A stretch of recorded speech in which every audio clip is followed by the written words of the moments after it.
Xbox versus PlayStation, keyboard versus controller, Phantom versus Vandal, red versus blue.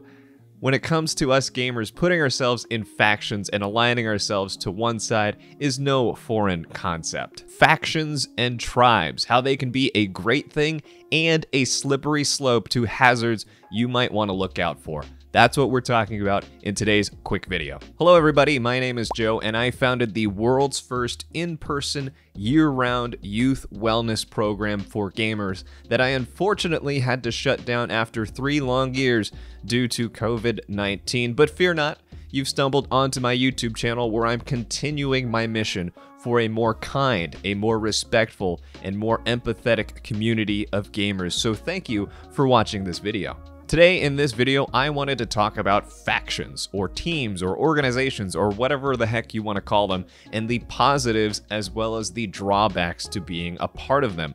So let's start with the positives. For starters, let's talk about how being a part of a faction can give you a greater sense of belonging. You see, life can get pretty lonely, and it's within our human condition, our human nature, to go out and look for tribes to be a part of. This also gives you a chance to bond with people and form lasting relationships and connections with people who are like-minded with you and can give you emotional support when you need it most. An example of this would be like in 2017 when I started my program for youth gamers. You see, I wanted to give gamers a second home of sorts. Maybe they weren't into sports, or maybe they weren't into band or acting, and they could come together in our facility to bond over their unique love of playing video games, whether it was an esport, whether it's something like Minecraft or Roblox, anything to help them feel comfortable and to say, hey, there are other people out there that share the same interests as me, and I'm not alone. Another positive is when it comes to healthy competition.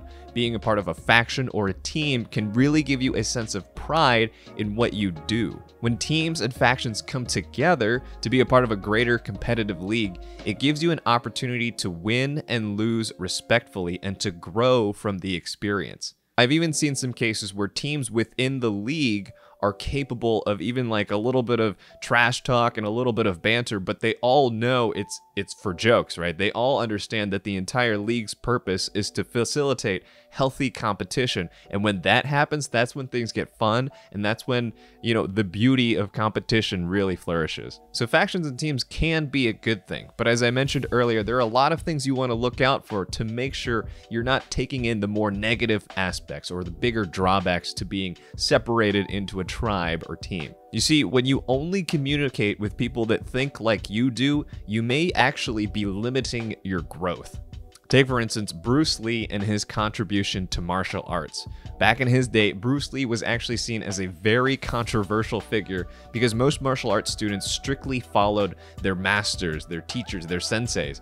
Any outside techniques and philosophies didn't belong to the school, and they were looked down on. But Lee, he wanted to improve and innovate, and instead of only following one master, he chose to study many different martial arts and to pick out what he thought were the best parts of each one. His ability to reach out to other schools and to train from other schools of thought pioneered what we know now as mixed martial arts. That's why it's not unusual to see an MMA fighter that has a little bit of jiu-jitsu, a little bit of kickboxing, a little bit of Muay Thai, a little bit of wrestling, all into one so that they could develop themselves to be the most well-rounded person.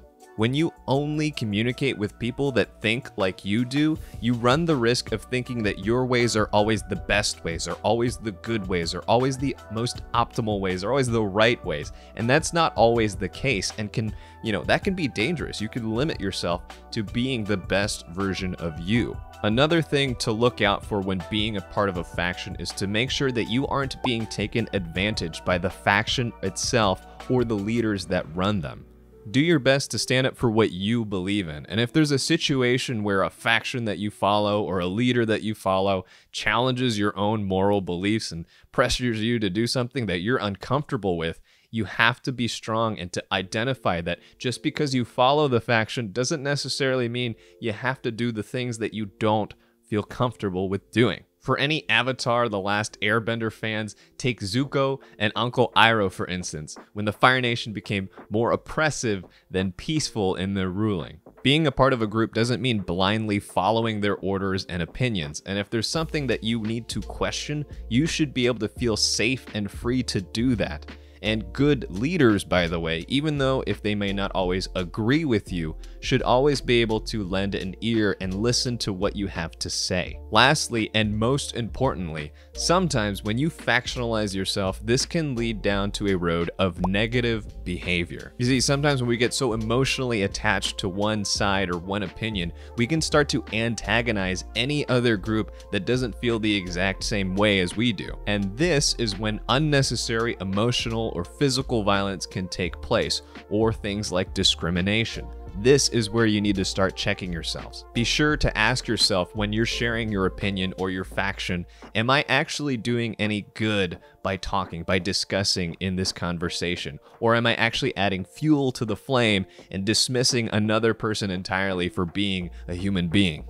And that is pretty much all I have to say in this very short video. Remember, being a part of a faction can be a good thing. It can give you that sense of belonging, that sense of pride, and that sense of home for being in a group that you are accepted in. But it's also smart to check yourself and your factions often to make sure that your moral compass is guided by kindness and respect. And honestly, by doing that in a more kind way rather than a violent way, you're probably going to get your opinion across further, and you're probably going to influence more minds more effectively, furthering your own goals. So if you liked the video, be sure to give me a thumbs up on this channel. I am slowly growing right here, and I hope that you are enjoying this process of being a more kind, a more respectful, a more well-rounded gamer. And also in the comments, I want you to leave an example of something, it could be video game related or everyday life related, into a discussion, a factionalization that seems to have just gotten really out of hand lately. Like one that comes to mind,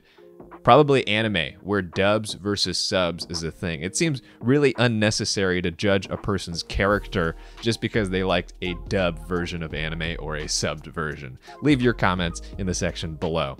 Once again, guys, this is Joe signing out. Be sure to stay kind, stay respectful, and also you are valued, you are capable.